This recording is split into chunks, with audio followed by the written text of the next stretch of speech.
Yes, I was going to say I've recently got into trying to work out some measure of how good a YouTube channel is other than subscriber count, and I was trying to take into account things like the total number of video views, the number of videos, the number of subscribers, the number of channel views, things like that, putting them all through some kind of horrible spreadsheet and coming out with a number at the end of it all.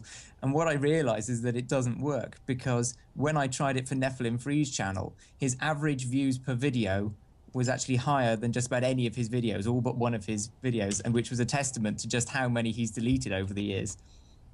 Because all the views were still logged, but all the videos were still going.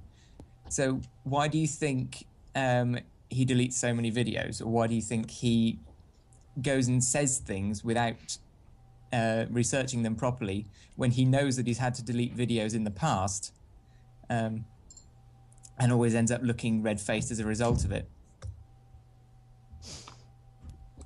Can I say something about that? Yeah, sure. I would agree with Cricket 2814 that Nephilim Free is knowingly lying. I always bring up the example of a video he uploaded like 3 or 4 months ago called Giant Little Ripples. There was supposedly some giant ripples on some mountains that were caused by the flood. And when people told him that no, that's not a mountain, that's a desert, and that's sand that has been blown like that to make it seem as if it's done by water. And he deleted that video almost immediately, but he doesn't tell his flock, or his minions, so to speak, that he was wrong. And I think that makes him one of the most dishonest people on YouTube, because he uploads a lot of videos and he deletes a lot of them, but his flock will never know that he was actually wrong. The thing is I mean, yes, it is certainly very dishonest that he deletes his videos, but do you actually think that he knew what he was saying was wrong in the first place, or do you just think he didn't research it properly? Bearing in mind he does do a lot of his research by looking at pictures rather than reading the captions. Yeah, no, I think he doesn't properly examine the evidence or what he's actually trying to say. And when people, most likely atheists or us evil atheistic evolutionists, as he likes to call us, baby eaters, yeah, point out to him he's wrong. He blocks the comments, he blocks the people, and he deletes the video. Yeah, I don't know what I can say more about this, but he knows he's wrong. Yeah, well, someone just made a very interesting comment, which was that if he's wrong, then in his own mind, then that makes God wrong as well. Do we think that that's going to be a recurring theme throughout this show? Anyone? Maybe. Because I think probably the same may well be true of Kent Hovind. I mean, if you're basing all your beliefs on the Bible, I mean, the trouble is that obviously if you take the Bible literally, then you're going to have to say that if one detail of the Bible is inaccurate, then how can you trust the rest of it?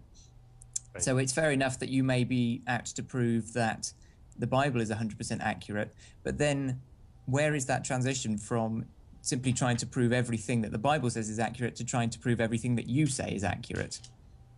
Yeah, I've actually heard creationists argue that they need something to believe in. They have to believe in the Bible.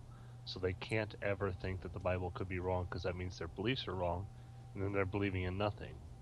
So that argument logically makes sense, but it just doesn't rationally make sense to me. I'm trying to point out to them, you can lack the belief, but still know there's something better, and just live your life better. They just don't want to. They have to pin it down to that one belief, and that belief has to be right. It couldn't be any other belief. That belief has to be right.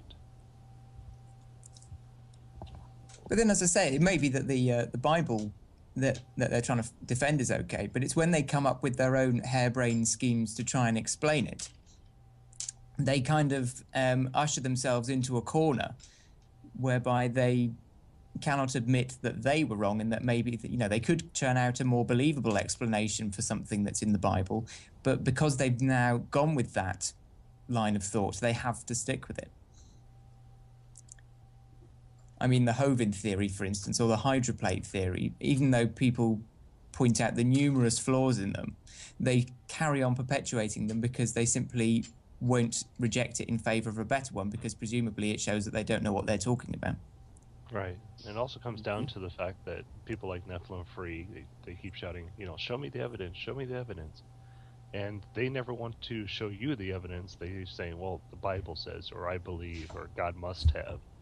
It's like, well, you're creating a double standard here. You want to be shown that you're wrong, but yet you don't want to ever think about the fact that you're wrong.